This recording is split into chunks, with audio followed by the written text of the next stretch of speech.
Ketua Pegawai Operasi Bahagian Pemasaran dan Promosi Jekyll Trading Sendirian Berhad, Muzaffar Jekyll, tampil menjelaskan pemilihan seorang pelakon popular sebagai wajah kolaborasi eksklusif bagi koleksi Raya Jekyll 2026. Jangan lupa subscribe Source Food Channel, kemudian like dan tinggalkan komen-komen yang bermanfaat untuk bacaan semua orang dan nantikan pelbagai lagi berita-berita viral daripada politik, hiburan dan viral isu. Bye!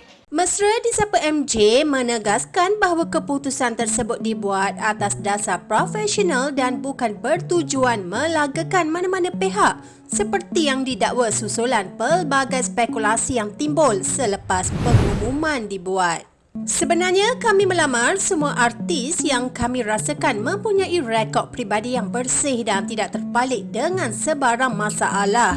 Tiada sebarang niat untuk melagakan mana-mana pihak. Saya dan pasukan buat ini adalah semata-mata untuk kempen Jekyll. Pemilihan dia bukan sebagai duta tetapi kontrak sebagai kolaborasi eksklusif koleksi Raya 2026. Pihak kami menyediakan reka bentuk namun idea keseluruhan datang daripada dia sendiri. Ini bukan soal balas dendam atau apa-apa niat lain. Bagaimanapun susulan pengumuman tersebut timbul dakwaan segelintir pihak yang mendakwa Jekyll sengaja mengambil kesempatan memandangkan pada tahun lalu jenama berkenaan memilih bekas suami aktris tersebut sebagai duta.